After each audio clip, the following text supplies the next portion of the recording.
3, 2, 1, go. Wait, I gotta look at what episode we're on. Episode 11? Oh my 11. god. Wait, Jesus okay.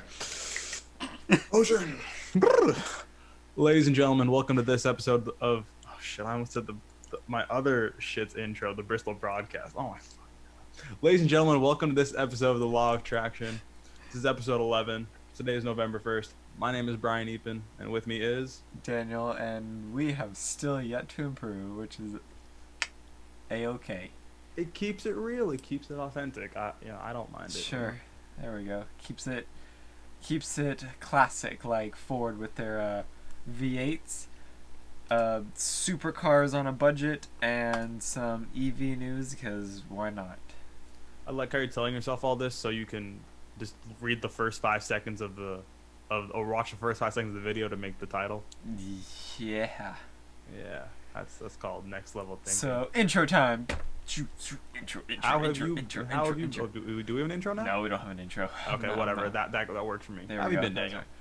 I have been good. How about you? Have anything interesting happened recently? Or As far as car things, not really. I mean, Sure. just living life, going to school, just working on Cool. whatever I'm working on, and just yeah. Yeah, no, I'm with you. Actually, I do have a little bit of car news. Maintenance news. Working on the Mini. I replaced the expansion tank, coolant flush, oil change, oil filter. So that went well. Well, kind of. How's your radiator looking, or your intercooler, or whatever you got up on That's the all top of it? fine. That's fine. Okay. So yeah, it was funny because I bought all the parts. I got everything. I have in my garage. I have all of my parts because I'm doing the Mini and then the Expedition next. I'm just doing some maintenance, keep the cars going. Yeah. Replace the expansion tank. That was super easy. Coolant flush, super easy. Oil filter, going good. And then I was like, "Where's the oil filter?" Where'd they put it? Right next to the headers. Oh yeah. I saw that and I was like, cool. So now I know. Never do an oil change when it's like warm. Yeah. Then I got my Could box you of- imagine being a quick lube guy doing a Mini? Oh, that I could. You would you put your 30 mil socket or whatever it is. You just take it and then you just put it on there. With like 4 extensions. And then if you were to miss, you go straight into headers, which would not be fun.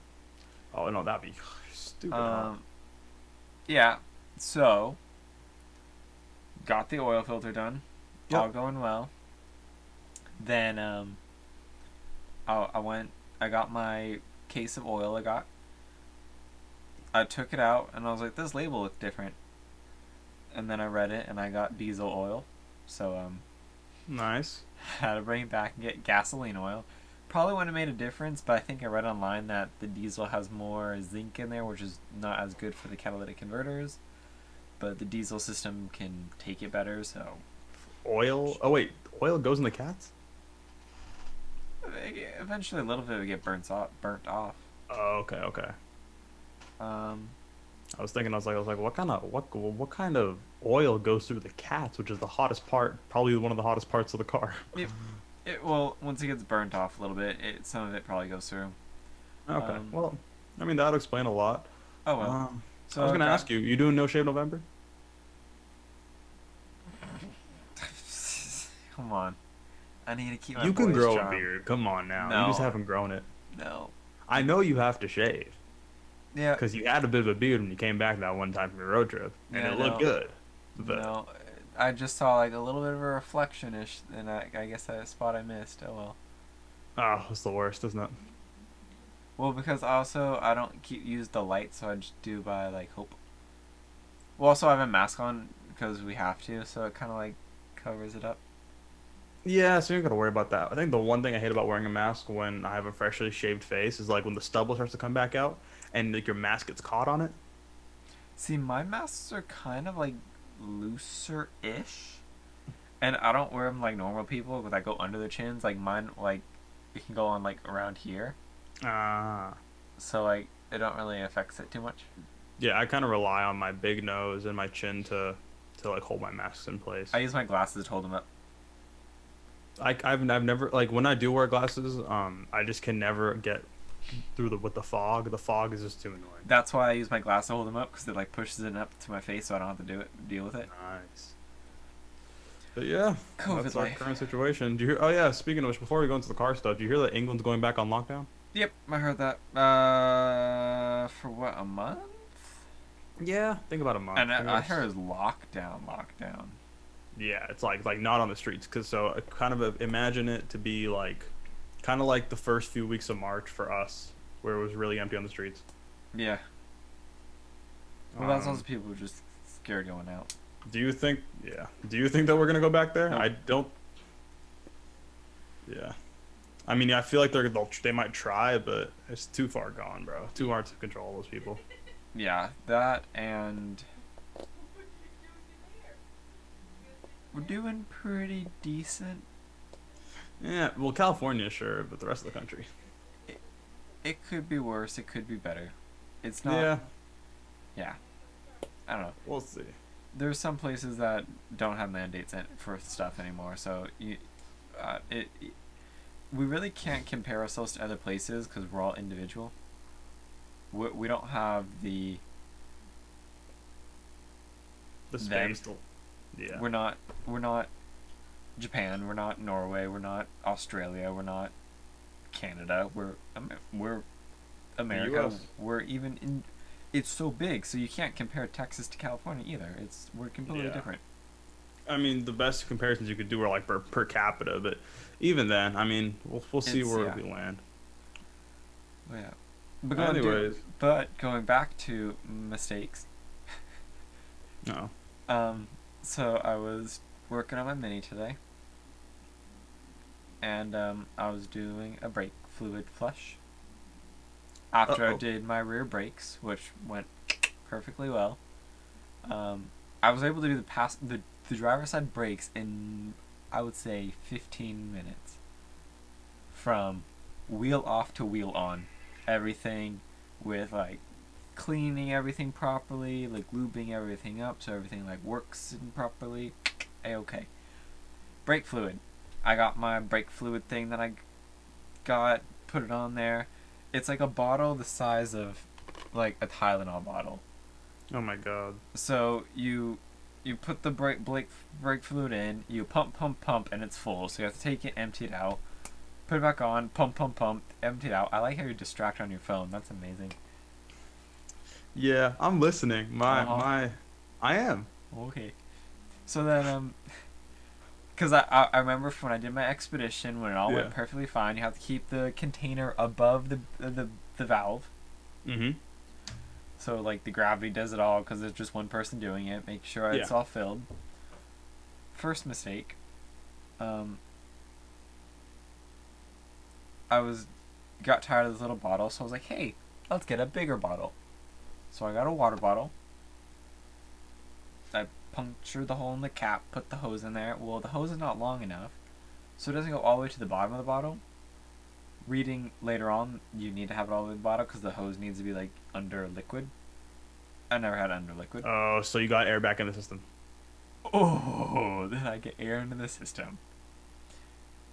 Because also I have two caps to my reservoir. There's a plastic cap at the top and a little rubber diaphragm cap. I thought the rubber was like a filter, so I kept putting it on there, but I guess it didn't fall all the way through, so I completely emptied out my reservoir. Oh no. 100% emptied. Did all four wheels. I was well, like, you bled it. Oh yeah, I replaced that fluid with air. All right. Mm-hmm. Air brakes. Yeah. I was pushing on my pedal. I was like, why isn't it, like, getting stiff? Like, Yeah. And then I opened up the cap again, and then that rubber part came out, and I looked down, and it was completely dry inside now. I was like, aha, that's why. So I had to redo it all again, and again, with my water bottle not going all the way to the bottom, I was able to pull some air back in the system.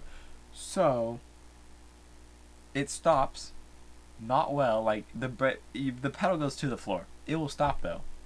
I don't think it's enough to, like, full ABS lock it though. but it will still bring it to a stop, and it's a manual, so I can just downshift and it to slow me down. Yeah, I would definitely get that checked out though. I'd say get someone to do a brake flush for you at work if you mess Nah, it up that I'm bad. just gonna do. I actually bought a proper kit, a proper one-person kit, Ah, because mine is technically a two-person kit. So I bought a proper one-person kit, and I'll be doing it on Wednesday along with my mom's car, because hers is overdue for service on the brake fluid.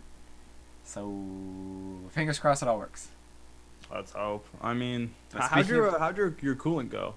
Oh, no, super easy. That was easy. Because The I only think I still annoying haven't part- bled my system all the way. So I'm just wondering. The only annoying part was there's no lower radiator valve, so I had to take off the lower radiator hose, which is like a clamp hose thing. So I had to take Yeah. like channel locks or pliers or whatever I used to like get it off, and it's super tight under there, so it's like kind of hard to get at. And then I had like a 5-gallon bucket underneath it. I got some in the bucket, some on the floor, some in my face, but it was mostly in the bucket. It's good. And then, so I just had it there, and then I took I replaced the reservoir, put the new one on, and just kept pouring water in there and just let it flow out. Like I probably put like 3 gallons of water through there, just like clean it out, tighten it back up, put the coolant in there, and it's all fine now. I'm contemplating doing that at some point. Probably doing like It's but super easy. yeah. I think for me the only thing is I just have to because like did you turn on your heat or did you leave it closed? When I turned the car on after. See, I didn't do it that day because I did the next day because I had no oil in the car the first day.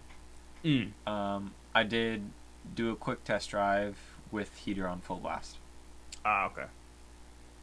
Yeah, I gotta figure that whole situation out with my car. So, I mean, I'll do that in time. Honestly, I'm just mostly driving like to and from work, but that's about it. Yep. I haven't really gone on any drives. I wanted to go on one, but haven't had time recently. Once I get the 3 Series, my BMW, brakes just came in for that one. So those hopefully will be installed. I think Tuesday I'm getting them installed, because I think tomorrow I want to bring my Expedition to make sure my check engine light doesn't come back on. Ah, nice. Oh, you're fixing your cars up. Good, it's a good time to do it. Yep. For me, I'm just mostly working, trying to save up money so I can get parts for my car and then just start putting them on. It's fun doing maintenance though. Like I like working on cars. I wouldn't want to do it as a job, but it's fun to work on and just have fun. Yeah, it can be. It's definitely satisfying. At the end, like when you put your car all back together and everything's working, if it works. Yeah.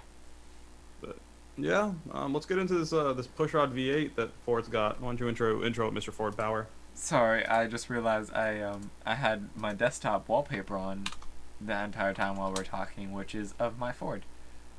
Yeah, good segue. You know what I mean? That's an amazing segue we got right there. Speaking of Ford Power and my car, because V8 Ford, reliable, strong American engineering right there at its finest. Where is the stupid thing? Okay, so Mustang. So earlier on, I think it was last year, Ford introduced a 7.3 liter Godzilla V8. Now they're introducing a 6.8 liter, I think it's called Windsor Pushrod V8. So smaller, but still a big thirsty engine. That one, last time they did an engine that big was a V10, so part of the Triton family, which is what mine is. I have the 5.4 liter. But this 6.8 is it narrower, or the 7.3 is narrower than the Coyote 5.0? One thing that I liked actually about the bigger brother to the 6.8 is actually using iron block, so imagine how that one would handle boost. Really well. I think that would be really cool. What are the bears made out of? No idea. Okay. But people do all things with bears. if they could push the power out of that one, that'd be cool. But the smaller one's gonna be aluminum or aluminium. Can we just talk about how nice sounding Ford's engine names are? Yes, They're cool as shit. we have some really cool engine names. They have the EcoBoost, which it still kind of sounds cool. Yeah. Then you have the Coyote, The Windsor, the Godzilla, and the Voodoo. Like, they make some really cool engine sounds. They Yeah. actually have like cool names, unlike LS1, LS2, LS3, LS4. Yeah, I'm like, unless you know LSs, you don't know the difference. Yeah, no. And then, and they're pretty much all the same, I think. Aren't they all the same liter? I don't know. I don't know anything about LSs. Okay. And then you have the Hellcat engine, which is just the Hellcat engine. 707 horsepower.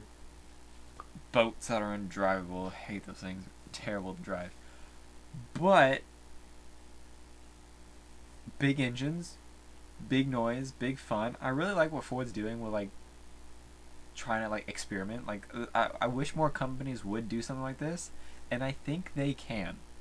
Because I put this in my notes so I wouldn't wouldn't forget to talk about it. I think they're able to do stuff like this because their CO2 emissions are low because they made EcoBoosts. I think they can push it a little bit, have some fun, experiment a little, because they're already so fuel efficient. I mean, and that's because they mostly have to worry about American. Like, this is for the American market, right? Yeah. So, obviously, Ford's vehicles in other markets are going to be very different. Yes. In comparison, aside from like some diesel models and some lower powered models, the Germans usually keep their model structure kind of similar, right? I mean, I guess like, you know, SAVs aside, but even those are still available. I think that what Ford's doing is really smart, like you said, so they can do more experimentation. But if BMW were to, you know, do something specifically for the American market, or even just do like a sort of like last dance or last hurrah of just making a super sick car of some kind, you know, what if we like turbo V10 sounds stupid, but if they ever did something like that, that car would be a hit instantly. Well, they have a twin turbo V12. But I'm talking about in like in like an M car, and in a car that's actually like more attainable than an M760. And I mean, that's just small engines are still very powerful, and they're getting more powerful. Every day, the new M3 coming out, and the new C63 or whatever it is, and the new. Are they doing a new C63, or are they just doing? And then the Audi S4. They're all 6-cylinders, pushing close to 500 horsepower. Go back. Wait, the C63 is an 8, isn't it? It's a V8. I don't know.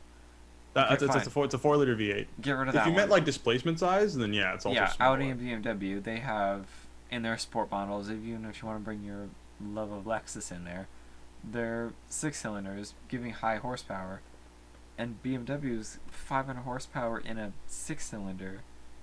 Go back 3 generations, they had 500 horsepower in a V10. Yeah. And of course, this is much more reliable, so a much more robust motor. Yeah.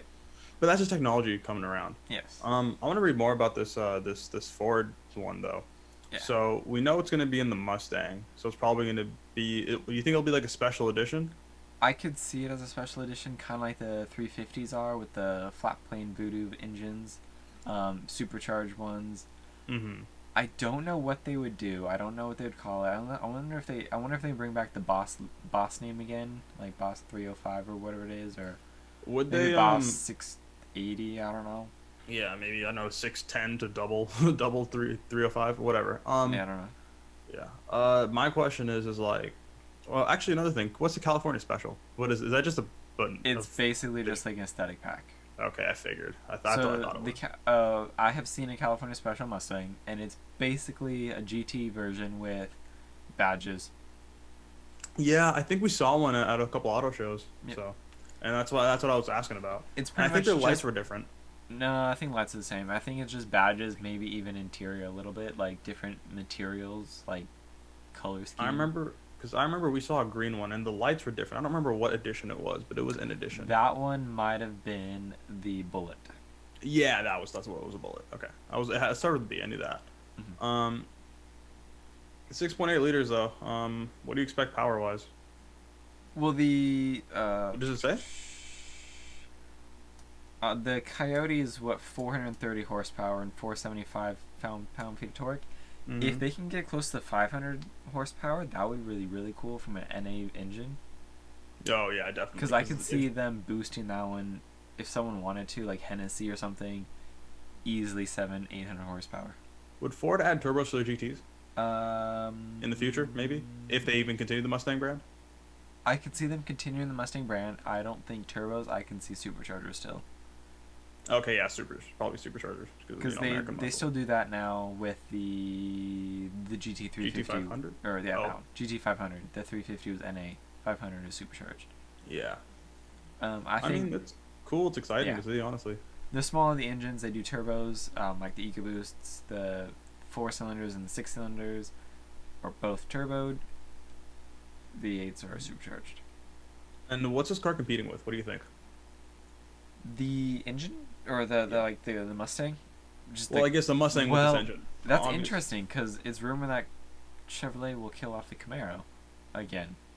I mean, didn't they already kill it with their initial styling? Did you see that thing? Yeah. God, it was ugly. So basically just the Charger? I don't know. I can't remember them. One's a 2-door, one's a 4-door. Simple as that. Yes, those are both. Those are drag cars. Those are straight line, 0 to 60, quarter mile. That's what those are for. CHP's favorite. The Mustang now is not really for that scene. They're more track focused, lap times, Nürburgring, Laguna Seca. Those are that's. They can do the other thing. Yeah, they can still do that and they can have fun. They may not be as good, but they can now take a turn. Yeah. And you're less likely to hit a crowd. That's still down to the driver. I would hit a crowd. I could see you do that. Yeah. I would definitely hit a crowd. I would murder a 6-year-old child. Okay, wow, we're demonetized again. That's our favorite part. We gotta add like a little sound bite or something, or some kind of clip just demonetized. I don't know. It's a dumbass idea. Anyways, I can't wait to start doing these in person, man. Honestly. But finding time for us all to do it in person is harder. We can find time. We just have to make time. Yeah, that's a hard part. Because we kind of make this last minute. Like, it's, 9:40 on a Sunday night. Well, I mean, this is the only time that we could get it in, because, Because you have work now. Yeah, exactly. Working on weekends. Sorry. Working on weekends. Yeah, because I have to work during weekdays, too, on school assignments. Come and work for me. Hey, I will very much. I will look at that offer very seriously once I finish my tenure at my current job. Oh. Okay. Anyways, anything else on the pushrod V8? Not that I can think of. I just saw that and I was like, ooh, big engines. That I can just imagine how they sound because the 7.3s already sound good stock exhaust. Yeah. Like I can just imagine that one pretty good because my car has like Fords have always had a very unique engine note. They're always kind of like higher pitch compared to like an LS or the Hellcat. Those are very deep noise. The Mustangs are a little bit usually higher pitch, and higher pitch. I don't know how to put it as higher pitch. When I think high pitch, I think of the E90 M3 V8s. Well, if you want to say high pitch, I would do LFA. That's high pitch. I know. That one's a high pitch. That's high pitch. But like, it's not like thunderish, bassy like rumble. It can be. It can be, but they're usually like. It's contained. Yes, it's very controlled. That's the one thing I like. I like when I hear a nice Mustang go drive by. I'm not I admire a nice Mustang, but like for the most part, like universally, any kind of GT Mustang or V8 Mustang, if they have even like a basic resonator delete or something, they have a character to their tone. Yeah, that's the one thing I like about them. Because even your car had a character when we unbolted your exhaust. It's the unique Ford system because this is a pushrod though, so it's not going to rev as high. Because the Coyote is a overhead cam. This one's going to be like an LS, which is single cam inside, which pushes the valves. If I know my engines somewhat even slightly, I think that's what it is. Yeah, back and forth. So that pushes that up, which pushes the valve down, which pushes the valve in. So it's like, That's probably what a push rod is. yeah, it pushes the rod. I prefer overhead cam because you have a little more control over it. Yes, it is taller engine, so this will actually have better weight distribution because it keeps the weight lower. Yeah. I don't know. I'm just excited. I like big engines. I know we're going to the age of electrification and hybrid systems, but one last hurrah. Let's go big, go home before we have to go away. I would be happy to see a big engine in these cars, and we'll see what they look like, what they how they handle, how they perform. Mm-hmm. If I can get I'm just hoping that they make a Raptor with this engine or something. If I remember correctly, What did the last Raptor have? An EcoBoost? the first gen had a 5.4 liter. Then they did the 6.2 liter. Then they dropped it down to the 3.5 EcoBoost. I heard one yesterday with an exhaust and it actually sounded really good. But I think the new one is rumored to have the Godzilla. Really? I want to say yes. But they might put the 6.8 in there because I don't think they're going to put the Coyote in there. Really? They might. I don't think so. Because they already have the Coyote in another engine. And they still have it in the F-150 platform. It's just not high-powered. I got a question. So I just looked up on Craigslist. Just Ford Raptor. Yes. I see one for $12,000. It's a 2014. What's How many wrong miles? with it? How many miles? Doesn't say. That's why. Probably a work truck or something. I bet you at least 120,000 miles. A 2013 is 61,000 miles. That's for 48. Yeah. Okay, that makes more sense. It's past 100,000 miles. But again, those Raptors, okay, depends on how they drove it. It's a Raptor, so it could have been used a little on the harder side. But it's a pretty much low-strung V8 from Ford, so not too bad. I know the second engine gen Raptors are the most sought after with the 6.2s. Yeah, that's one I was like. This one had a 6.2. The second one I was looking at. Yeah, the first one was I want to say the 5.4. Did I say the 5.4? Probably, yeah, I think it was 5.4. Yeah, that one was really good, but it's not the big boy 6.2. I see. Because with the supercharger and the 6.2, those things are quick. Anyways, we've been going on a lot of tangents. Let's take a look at this next debate. This might be fun. I know. So you chose. I was thinking about that. That's an interesting one. So you chose the best used supercar. So I got. Okay. Well, I got an article. Can I intro it? Sure. Or do you want to intro it? If you want to intro it, you can. Oh, yay! Okay. The better used supercar, a BMW i8 or versus an Audi R8. So I got a question real quick before we start this. Which R8 are we looking at? Okay. So, best used supercar. i8 versus an R8. One is futuristic, one is classic. Classy. So, I did a quick search on channel sponsor Auto Tempest, not sponsored. How could you say that we're not sponsored? And I looked up an i8 versus an R8. Mm-hmm. So the cheapest i8 I can find within a 500 square mile radius of the San Francisco Bay Area is $62,000. The cheapest R8 in a 500 square mile around the San Francisco Bay Area is $49,000 for the V8 version, and $77,500 for the V10 version. Cool. So basically 50, 60, 70. Not too bad. I want to ask you, judging by those three prices right there, those are the three cars we're going to talk about. Yep.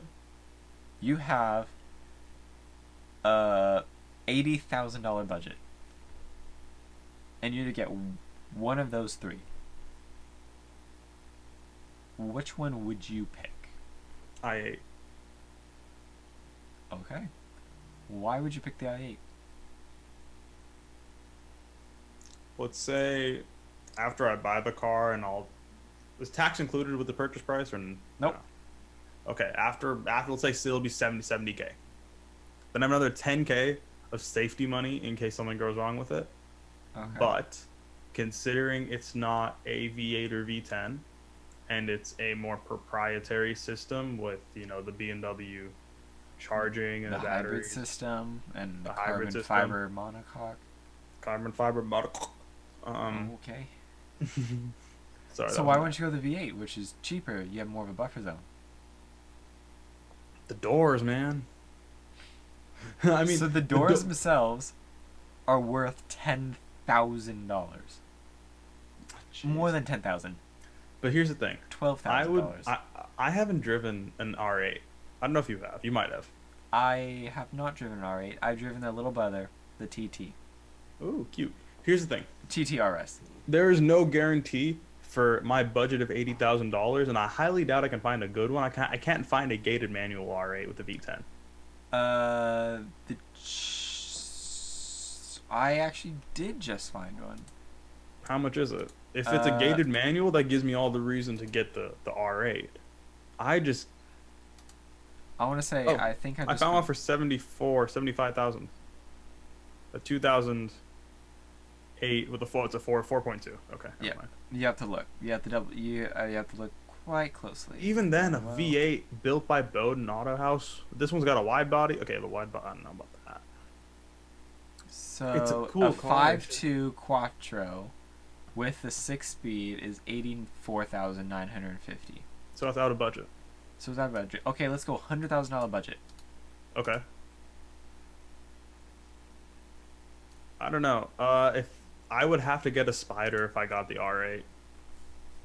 Interesting. You know me. I've never been like a big convertible person, but these convertibles are something else. Yeah. This is meant to be. So Spiders are meant to be, and I'm looking at one right now and it looks amazing. It isn't a manual, but if I had $100,000 budget, but those R8s look neat. Those R8s look pretty neat. Oh, dude, for 100K, hell I forgot how good the first gens looked. Plus, there's that, it's more of an executive-based car. The i8, it's a good sports car and it's a fun car, but it's like, I don't know. I feel like I get sick of it. I feel like it's almost like a. You get sick of the i8? Yeah, I feel like I would.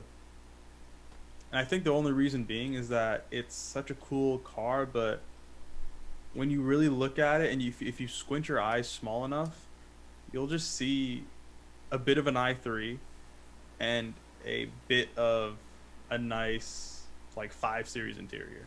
Okay. Which isn't bad. They're both great cars. It's just for what everything it's doing, like, and this is me just praising the i8 for the $80,000 budget. I'll totally get one. I love the car. It's just for what it was competing with and how much I would want to spend on it. It just doesn't seem like a car with the big doors and the sleek lines. But you can't even really do there's not really any good suspension mods for it. It's just you can't do too much to it. Period. It's just an i8. That's all it's gonna be. That's all it can be. Okay. I feel like you can even get an LFA exhaust compared to. Yes. So with $100,000 budget, you're gonna take the V10, but with an $80,000 budget, you're gonna take the i8. I think so. Yeah. Okay. What about you? I'll go to me after, but which one do you think is actually a better pick? Overall? So a better logical decision with that $80,000. For my lifestyle right now? We'll take that back. The V10 is 77, so I'm going to do 85. So tax, license, fee, everything's included, basically. Better pick. Like, the most logical decision-making pick. Which one do you think? With an $85,000 budget. Still the i8, I think. Better logical pick. Interesting. Simply because that those logically electric motors could make it more of a daily driver, therefore I'll use it more, therefore I'll get more money out of it when I'm using it. Okay. The R8 V10 can't be that if I have to commute. Okay. Well, I'm with you on which one would I pick. I would prefer the i8 over the R8 for the me personally. But For the every single option, like even the, even if you had yes. the very best of an Yes. R8 and the very best of an i8. Yes. I mean, yeah, sure. But the better pick for the $85,000 budget would be a manual V8. See, that's the thing. I didn't consider the V8 just because The I don't know manual why. V8, because it's so much cheaper, it's an Audi product, so basically it's a Volkswagen product, so parts are going to be relatively cheaper than a BMW hybrid cutting edge niche one off car product. Mm-hmm. It's the manual, so it's going to have that still hardcore enthusiastic following behind it. And Yeah. depreciation wise, I think it's going to hold value more than the i8 will. But it's going to be cheaper still than the V10.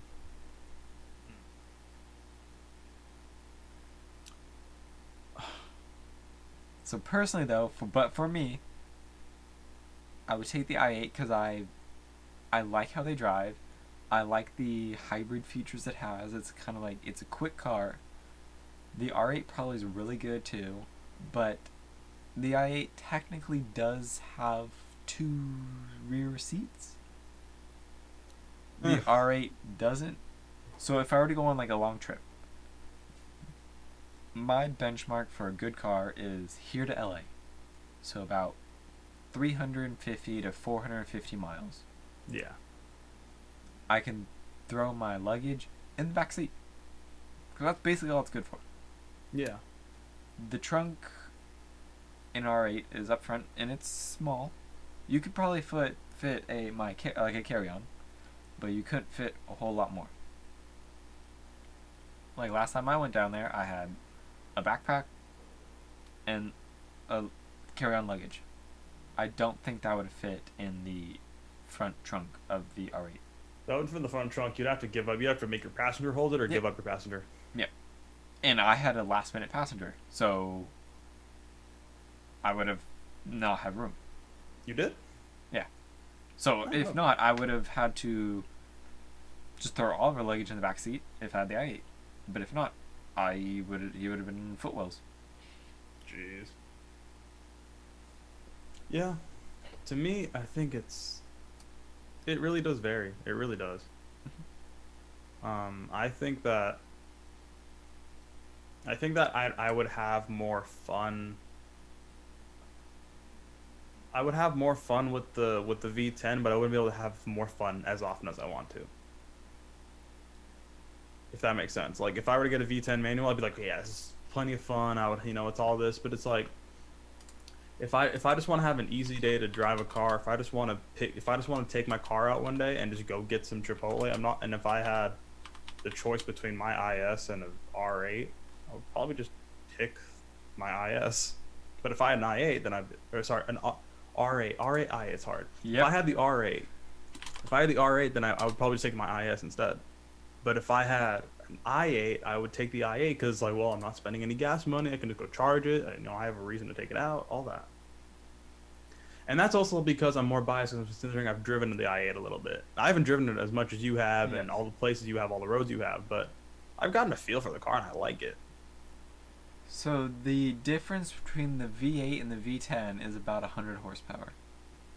From 414 horsepower in the V8 to 525 in the V10.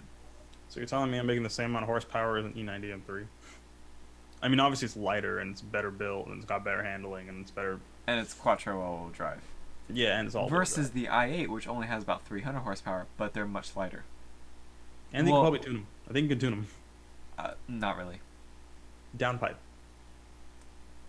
10 horsepower. Hey, that's 10 horsepower. I'll take it. But with these, you can do a little bit more probably.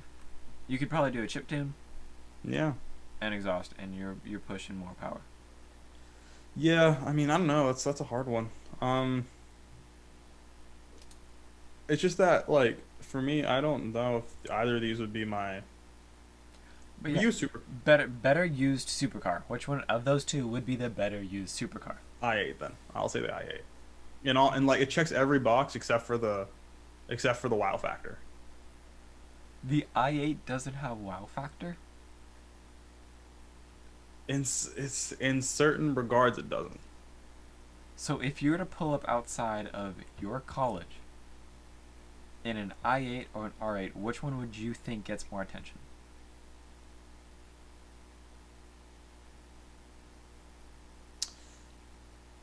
For the people that know what a good car is, Okay, that's not the answer. okay, fine. I8. If you were to pull up, I8. there you go. I8. Because it has those The big door. $12,000 doors and those lines. It's a good looking car. It's a great looking car. Yes. Like when I took it to prom and I had it parked on the front pad in front of our facility and I had like all the party buses behind it and it was a silver IA with all that lights hitting it. It looked How long did you spend cleaning the car before you went to prom? I don't think I washed it. That's hilarious. I want to say I think I might have ran into the car wash like a day or two before. That's hilarious. I remember Because it was when, silver. It doesn't get dirty. I remember when he first got the car, he was like, "You got to hand wash it every single time." And after like a month, he's like, just throw it through." No, because he had a wrap on it. Oh yeah, he did have a wrap on it.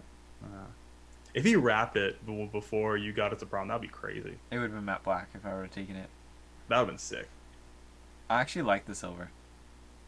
I don't like the two-tone. I usually don't like silver cars. Silver is probably one of my least favorite colors in cars, but on that specific car, it looked really good. That's because that car can make any colorway look good. I mean, I remember. Oh, I've seen it. The orange is not amazing. The orange is okay. the stock orange. Yes. Yeah, I thought you meant like a more like lime rock or like a more sporty orange. On the i3s, they look good. On the i8s, it's trying too hard. I can imagine. But like that silver, or even in white. Silver and white are my favorite on the i8. I like the black just because it looks stealthy. I don't like the wheels. I don't like black cars in general. Yeah, that's true. And I don't think it on i8 it looked cool, but it's not like wow. It just looks like a car.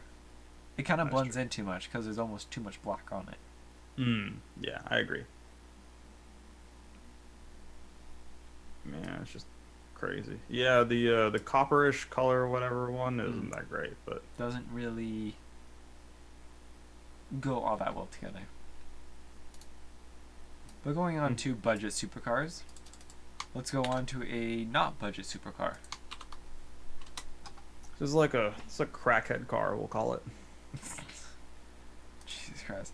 So what is SSC? Is SSC like a race? Are they like a racing brand? So if I remember correctly, they are a American sports car company. So in the early 2000s, a little car company called Bugatti came out with a car called the Veyron. And they made the fastest car in the world. And then this other company called SSC beat them by, it was like 5 miles an hour. So they were the fastest car in the world. Bugatti didn't like that, so they made the Bugatti Veyron Supersport, which became the fastest car in the world. And then some other cars became the fastest cars in the world. But then they came out, after Bugatti did earlier this year, I think, 300 miles an hour, they crushed it with a one-way top speed of 331 miles per hour. Yeah. I was hoping you watched the video because I have actually not watched the video about from Chevy. I didn't watch the video. I was supposed to watch it like 4 times. I never actually got around to like starting it. I never got around to bother to look for it because I had other videos I was watching. Yeah, but reading it, supposedly they never saw the video of their top speed run. That's the dumbest thing I've heard in my entire life. They did not have make a claim. Yeah, they didn't have. They only went by their GPS data. Dude, which I would say isn't that good enough though? Bugatti literally had another Chiron as a camera car to film the first car going for the 300 mile per hour. They didn't have. No, that was just for press videos. I watched that documentary about it. That was just for photos of high-speed driving, but it was not the run. Okay, no, my bad then. I was wrong. Because the run, they needed less drag. I think they only brought it up to maybe like 150, 190. But they needed a Chiron to do the acceleration because no other car would keep up with the acceleration. That's amazing. I mean, but aside from that, it's just like, you know, what? How do you mess that up so bad? Wait, isn't this technically Koenigsegg's record right now? No, because the Bugatti did 300. Oh yeah. The Koenigsegg only did like 260, 270. Maybe 277 even 280. is saying, but Okay. the thing is that there's like, you know, there's a list, right? There's like a record breaking production vehicles. Yep. But then it says here that the Chiron is not included on this list because it is not the production version. I don't think it's a production version yet. Wow. The That Super one Sport is 300 gonna. Plus. Yeah, Yes, because it something says like a pre-production prototype. So if they bring it to production and they are going to bring 30 to production, then But it'll take that record. if you're Bugatti, and they actually rerun it, because they're gonna say they're gonna rerun it, and if they could do the same, if not better, if you were Bugatti, would you release that car? Sorry, can you say that again? Like I was kind of confused. So you said Bugatti, right? If So Bugatti if wants to you do were it again, Bugatti mm-hmm. and you did a 300-mile-an-hour run in your fastest car, this is the Mm-hmm. fastest car in the world, but it's not coming out till next year. This company goes out and does this record again and beats they either match 331 in one direction or they beat it with an average speed of over 300 miles an hour. Being Bugatti, would you release your car still? I don't see how you. I don't see how you can't, especially if people have already paid for these things. If people have already, Would you refund money and just like call it off? Be like, could no, they afford to? Bugatti's backed by Volkswagen. They can afford to. I wouldn't. I don't know about that. Considering this Bugatti seems like one of those companies that puts 90% of their money back into R&D, back into testing, back into everything. Yeah, they don't make money. They're not making much. You know, this is for history. This is for the love of cars. This is for everything else.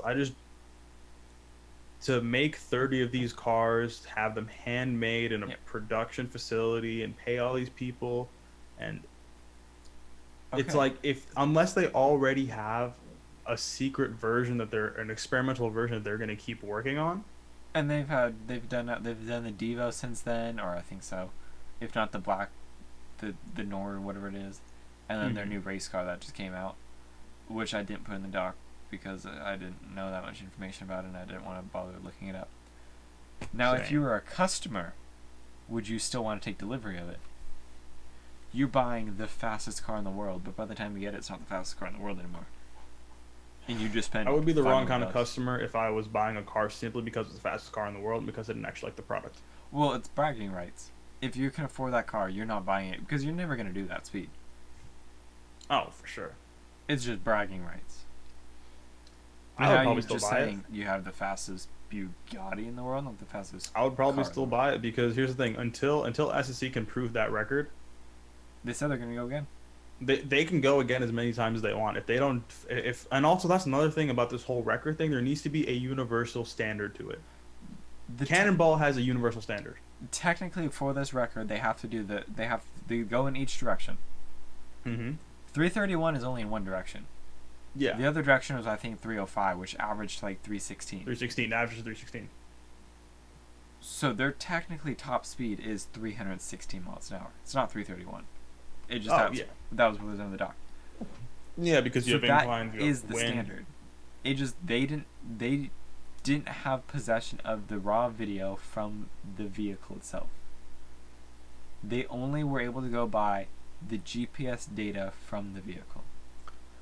They need to have a way to record that data because this is very important data to have. Isn't GPS like good enough?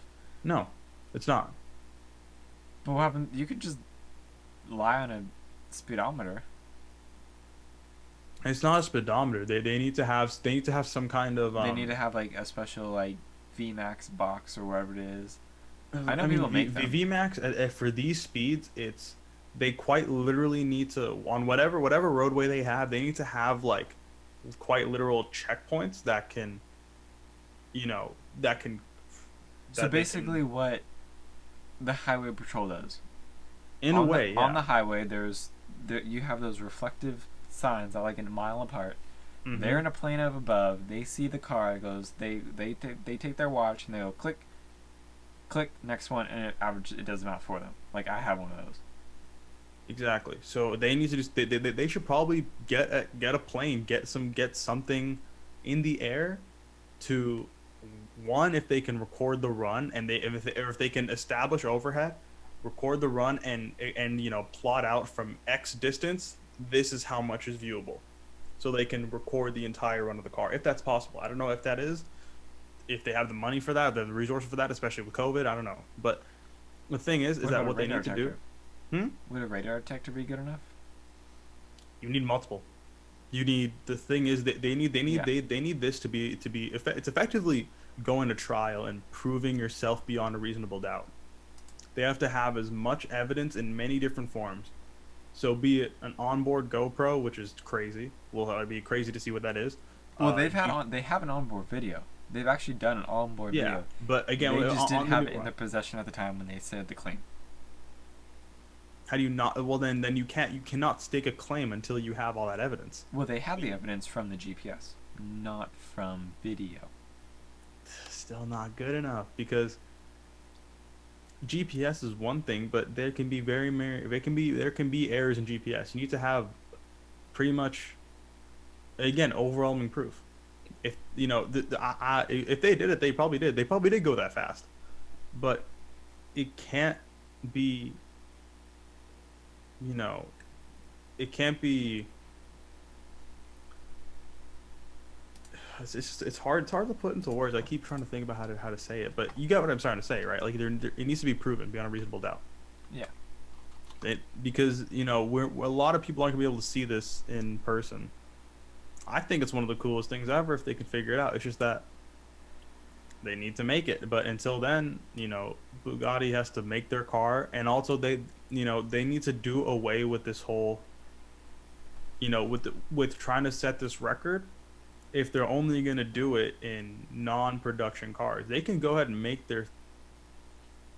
I mean, again, who am I to say that? Because I don't know the world of high-performance cars like that. But I do think it's kind of dumb to do all this work to make all these cars and not actually finish them or have finished products that can cement themselves on this list. Koenigsegg did it. Hmm. Well, they didn't do it. Huh? Koenigsegg didn't do it themselves. It was a private It was a private owner. It was a private owner, Who did it? Yeah. But the thing is that Koenigsegg created the fastest car, and it was a car owned by someone. It wasn't done specifically for the purpose. Yeah. Koenigsegg probably said like, yeah, you know, they're excited obviously the fastest car in the world, Yeah. but they're not chasing that record like that. Hmm. Hell, I mean, SSC is just doing it. They want to chase a record because that's what they've done. and that's if that's all your brand is, and that's all, then you are never going to be as respected as a company that can bring your car out to production and have consumers and customers do it on closed course in safe environments, of course. But Yeah. I I don't see I don't care about SSC. I barely care about most of these super crazy cars. I really don't. It's just not my thing. But I have more respect for what Koenigsegg has built and brought to the world than what SSC has only done once. Because multiple Agera, how do you say it? I say Gara. Okay, Agera. Multiple Ageras are possibly capable of doing 277 miles per hour. Multiple people can do it. SSC can only do it once. Well, they've only had one car as of right now. That I know of. Does that car even have a VIN? That I don't know. I haven't Exactly. looked into that. So really, there's just it's an engineering phenomenon, but it's can you do it again? That's what they're gonna do. We'll see. But I don't know, man. I know it's almost like it's like a haterish thing to do, to hate on the new guy, to hate on the hate on the new big thing, and hate on, but it's like, if you look at who used to hold the record, Bugatti, McLaren, Roof, Porsche, Lamborghini back in the 80s. Roof had production cars. McLaren had production cars. Whether or not they ran is a different story. Bugatti had their, back then that was a good one because that was the V10, the V12. Yeah. That was the F1. That was the powered by M. 220 miles per hour. That is unheard of speeds. That was crazy back then. Yeah, of course. Even I'm just looking normal. to see how. So my car in 1955, the top speed was beat. Comparing my car to what they got here, but that's crazy. I mean, it really is, and I think it goes to show because Roof was like so dominant, and they make production cars, and they're upheaved Porsches that are put on crack pretty much and trained to kill, but they're still sick cars, dude. Yeah, I always forget about them. Yeah, me too. I always think about that Roof RT12 because I love the paint, and I like the one that Bolian had, and I was like, damn, that's a cool car. I would love to have a Roof. I just don't know if I can afford it ever. I don't know. I don't think I'd want one though. I always forget about them, but they're really cool. But I don't know if I'm like, I want a Roof.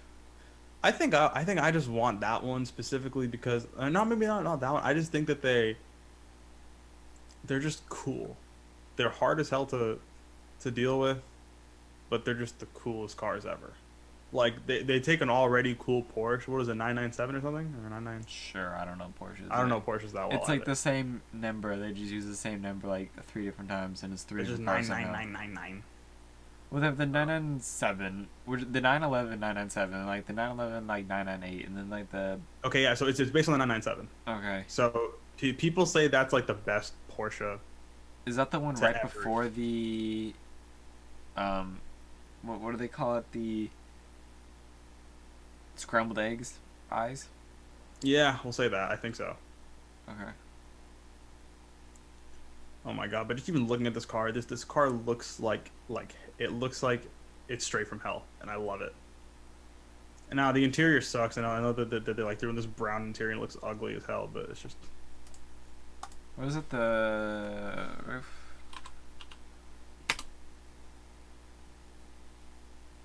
It's just so aggressive, and I can't get over it. I really can't get over this car. I just think it's. Which one are you looking at? The roof 997? No, Roof RT12. RT12. Because like, do you remember Harris's? They do look really modern. Remember Harris's? Oh, sorry, I should probably mention names. His Turbo S. Yeah, he's getting a roof bumper. That's what I'm saying. Look good that car looked. Yeah. That car looks amazing. But 997s look amazing. I want to drive one, dude. 997.2. I was gonna say they look really modern, but I remember like all Porsches look the same, so it kind of doesn't really matter. It's hard. It is hard, but I don't know. Porsches are just something else. Yeah. What else have we got on our list? Honestly, we've been going on this. I was gonna jump into the Chevy crate motor. Why? Because electrification. You can buy a crate EV motor coming 2021. Look, the only EV motors I want to see put on any cars are like Tesla E30s. Those are cool. Yes, but because GM's behind it, because it's a GM product, so they're gonna be cheap. They're gonna be readily available. They're gonna be terrible. They're gonna be terrible. Relatively available though. Oh, terrible. But So say you can get a crate EV motor for $7,000. Let's just say. Yeah. $7,000. I don't know how much it is. I don't know how much a crate engine is. But 10. $7 to $10,000. You can buy an old thing, like something that you really want, with a blown engine, You could put that motor in there and make an EV car. Just like a cool daily driver. You don't have to worry about repairing it and keeping up with it. It's just a cool little daily driver you can drive around in. Is this modular in any way, or like will it fit? Like where is it gonna fit? I don't know how big it is. Uh, if it can fit in a Chevrolet Bolt, it can fit in pretty much anything. Oh yeah, the bolts are tiny. Okay. Yeah. Yeah, I kind of I didn't realize what car they were modeling it after. Yeah. Um, I don't know how I feel about it. I think it's cool, but I just don't know if it's like something I would consider. I know someone who has an older BMW. Mm-hmm. He wants to Tesla swap it. This might be perfect for him. It might be, yeah. Already mostly done. Like he has, I forgot an early 90s 5 Series. And he was gonna, it was either gonna be what's that one engine called? 1JZ? Sounds about right. He's Yeah. either gonna 1JZ it or Tesla swap, and he's decided on Tesla swapping. If this is gonna be like a kit, why not do this? If everything's gonna be there. Yeah, I could see that. I don't know. I'd have to see what the car, not the car. I want to see how the finished product performs. 200 horsepower, so it's not high powered, but it's also not low powered. Is this like a full engine swap, or is this like an engine add-on? It's an engine swap. It's a Okay, crate well, motor. 200 horsepower for that much weight to be added. Well, think about it. For him, old BMW, so it probably only had 150 horsepower when it was new. Oh, So yeah. give it another 50 horsepower, yeah, maybe add an extra couple hundred pounds for batteries.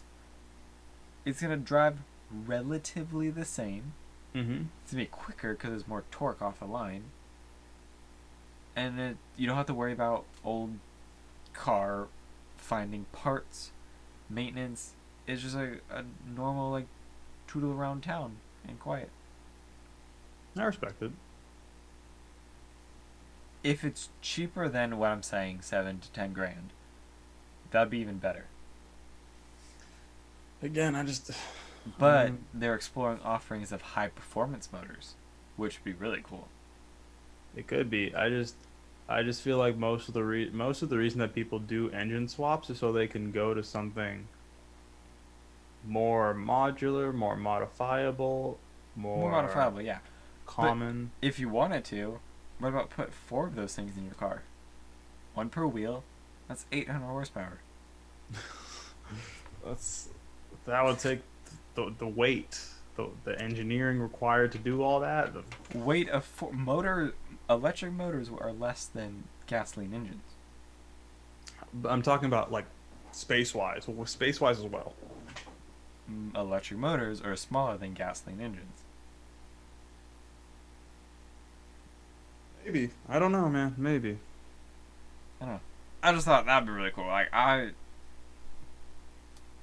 Crate motors of the future. I've been wanting a crate motor because I've been thinking about having some fun with that. But speaking of performance EVs, I don't know how to copy. There we go. Where am I looking? The John Cooper Works EV Performance sub-brand. Ah, yes. Because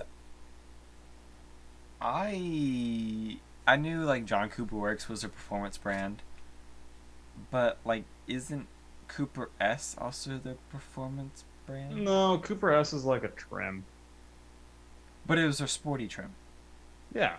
So is Cooper S like the current M performance or AMG performance versions of cars? Yeah, I think They're so. not AMGs, they're not M's, they're the performance. Little brothers. They're little Yes. brothers. Okay. Distant cousins. Yes. But a performance sub Acquaintances. like, yeah. But now, Contacts. no, they're like little brothers. Strangers. They're like little brothers. Cousins. But, But like an EV sub brand for Polestar, like Polestar is to Volvo, John Yeah. Cooper Works would be to Mini. I think that's really cool. Because It could Mini is Mini. They're small cars. They don't really have other things to worry about. Hot hatches are still one of my favorite things. Like driving my Mini around is so much fun. Like it's a fun little zippy car. And if they could make a sportier version of that, the electrics, like a sporty reincarnation of the i3. what was the i3? It was the i3S? It was an extra 20 horsepower. Yeah, but like, so there could be It more. made Right? almost no difference.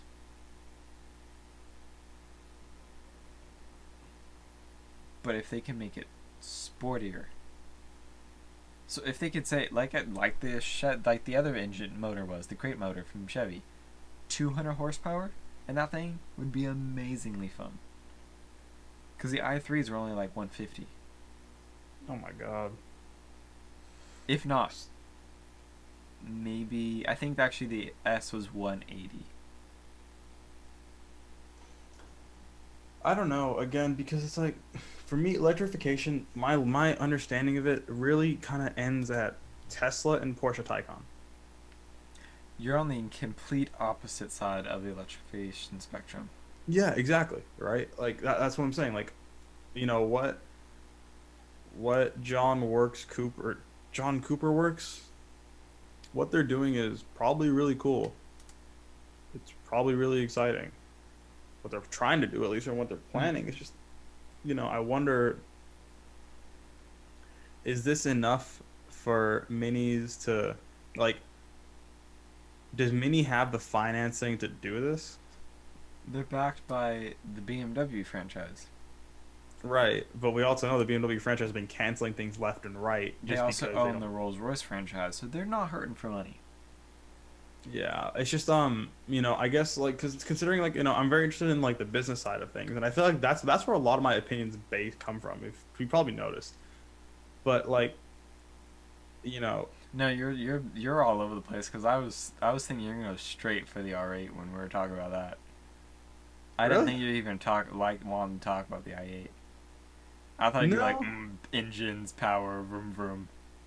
Yeah, that you know, but I had to think about that one. It was a really that was a fun topic. I like that, but back to this one, it's like, you know, why would the big BMW group and put so much more money into this, you know, into John Cooper Works to make it this whole, you know, EV performance sub brand, when they could just do that to their probably more successful BMW brand.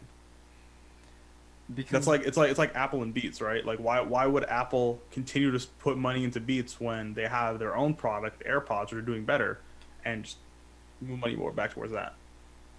many loyalists don't want a BMW. They like their quirky, fun little kind of heritage classic Well then, design. Like Porsche, they could do so much more, but they're like Volkswagen too could do a lot more with Porsche, but yet they still put money into Porsche because people still buy them. could do more without Porsche. They could do change stuff up with it. They Porsche's too big for that. Volkswagen's huge, but Porsche probably makes them a lot of money. not as much as Volkswagen, not as much as Audi. Yeah, They're kind it's of a tough. niche. Again, They're a again, niche I don't. market. Huh? Porsche is a niche market. Like Yeah. Mini's a niche market. They're completely different markets, 100% different markets. But they're Okay, still now niche now now markets. I'm understanding where you're coming from. I just They have their very loyal fan bases. Like speaking with someone who owned a Mini, Mm-hmm. he said it was a car he misses when he got rid of it. It was a love-hate relationship. He loved driving it, but he also doesn't miss it though. But at the same time, like when he was looking at mine, he did miss his car at the time. I kind of get that, but I feel like that kind of like cult following. If he missed his car that much, he would probably just buy another Mini. He would, but he had so many other cars. He didn't need to drive it. He didn't commute anymore. He worked from home now because of COVID. But I was talking to people who like tracked Minis. They said it was the best car they've ever tracked. It's not powerful, but they were just so much fun. They were just laughing like crazy, just buzzing that thing around the track. I've heard a lot about track Minis. I know a couple of people that built them. It's a really fun car. They're quirky cars. They're unique cars, but they're kind of special in a way. Yeah. Like, I didn't realize how unique they were until I've driven one. But an electric version would be even cooler, because you don't have to worry about the lag of an engine or all that stuff. It's like instant, quick, with that instant torque from the EV motor and the handling of a Mini with like their short wheelbases, like super agile. That's gonna be one fun little car to drive. The more I look at Minis, the more I realize how much they could be, or like how much potential they have to be They could even make themselves big. They could make themselves. They could. Sorry, I'm stumbling. I'm just trying to think. They could make themselves. It's late. You're probably tired. I'm tired. They could make themselves an EV brand, like entirely. I feel like Mini has the quirkiness to just be like some quiet little. It would just be a lot of. Because investing. I could see it upsetting hardcore enthusiasts that still like the sporty, fun little revvy engines those things are. Like, I never rev out my engine because I just don't need to. But when I do, it just like, it comes alive. I gotta drive some more cars, man. I want to fix my Mini. I gotta drive a lot of cars. You should drive my Mini. Huh? You should drive my Mini. Should drive mine. I'll talk to the keys to my IS. You're probably gonna hate it, but like you'll come around. I think you're gonna like my Mini. I'll see. If maybe we'll come back. I'll come back next week on this podcast, and I'll love Minis all of a sudden. Cause it's. I'm tired, dude. We should probably call it soon. Yeah, I mean, well, yeah, daylight savings. Technically, it's 11:30. Usually I start winding down for the night, but it is what it is. Just came off a work day. Pretty good though. Aside from that, just one little battle scar from the Mini. You can't see it. Yep, there's just a little. Is that a burn or is that just? Nope, that's from me wrenching on the car. So you didn't shower or properly, is what I'm saying. No. Do you use a silicone shower mitt? No, I use my hand. No. Oh my god. You can't. I'm gonna get you a bunch of beauty products for Christmas. No. I have towels. You can't see. I'm gonna use my registration for the Mini. That made no difference. I'm gonna have your skin looking so clean. Oh yeah, I see it. It's my cut, but the DMV thinks I have. Where is it? Who knows? That might be it now. I should replace my badges and put on them. That'd be fun. You should put a BMW badge on it. I should put Rolls Royce on there and just really freak people out. Yeah, just do it. No, Starlight headliner. I actually saw. Which car are you gonna Starlight? That's the Expedition. Okay, I figured. I actually saw. If it turns out well, I might have to steal that idea from you. Actually, I want to reupholster the Your headliner? That's what's called headliner. Yeah. I want to reupholster the headliner. I saw this, and I kind of want to put this on my Mini. You're not gonna be able to see it, but the one person that watches this might.